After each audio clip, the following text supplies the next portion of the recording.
sana. Na tunaweza kubaka kwa ajili ya muda ili tufikie headliners wetu.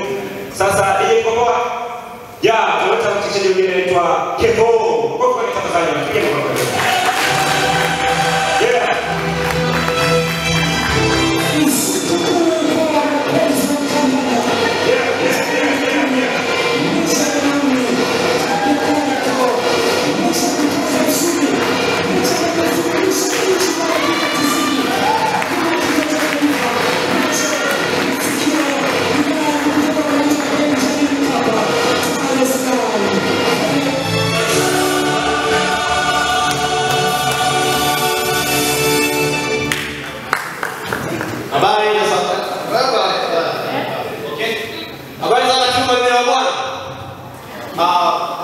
Unajua kuna watu wa zamani na watu wa sasa hivi. Tunatofautiana sana mitazamo. Wakikaa mazima akapita kijana, wanasema kijana taifa la kesho. Ila kijana akikaa akapita mimi nasikia wanao. Wao sinaambia kwa ofisi. Akipita babu.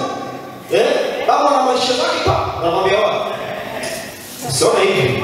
Ombe zaidi mahindi. Bado vinanyoosha. Na unajua katika swala zima la maisha, bila watu kama maisha sasa hivi ingekuwa zamani na zamani ilikuwa sasa hivi singekuwa. Yaani unaenda kuna misalomeko, unakuta katika shamba unamsanya kimana ndo kuchukua kuni kisori hayupo, viatu vina sori yani uvuru. Ndio hivyo na hakuna changamoto unayopitia kama watu wako hapa. Unakuta unasali zako vizuri. Kwa jina la Baba, huko DJ anapiga ngoma. Kwa jina la Baba, uwezo. Unahitaji basi, umsogelee Mungu. Na mwana anasikia haujui. Unataka sana kia. Unaliunga haya. Na kwa mahusiano kila mtu uwe VIP uwe regular kila mtu anapitia situation. Unapata mpenzi wako mbali. Bila kiswangu huyo nilikuwa nafuata mbali kishenzi ila unatia shabani na misi. Na fufuni kwa watu kwa kumkia.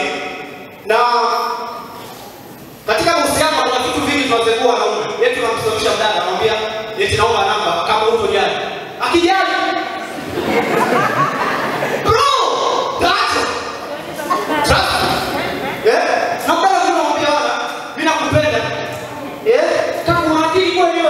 Sasa mapenzi na akili zinaingiliana. Watu kama ambao wanakuja darasani subiri. Ila fresh maneno. Sia. Umwambie leo kinachokufelisha na kuchekesha watu. Na katika maisha kama haya tunavyoishi lazima uenjoy. Si ndio?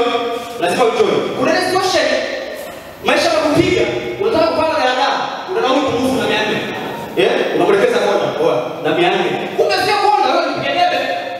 Anakuambia ingia fresh. Hata mbona unataka kona? Kona na inauli, unainama kidogo. Ndio ule 400. Kona unapata. Mimi vipi huko? Ile nauli unaleka 500 wewe. Si ndio? Na hata kama kitokea kukubalia fresh, unageuka chao. Waabiria. Abiria sema tu, sijui mbona gari inaondoka? Unageukia abiria. Jamani tunaondoka, tunachukua kitu kile pale. Mada imependeza sana. Makofi kwa mada mambo ya. Hata unafiki unaanza leo, utaanza kwa Yuda. Anipiga kuhusu mwalimu. Alafu anakusaliti. Kumilia yani ndio. Unapiga busu tu wewe. Huyo. Kaenda busu.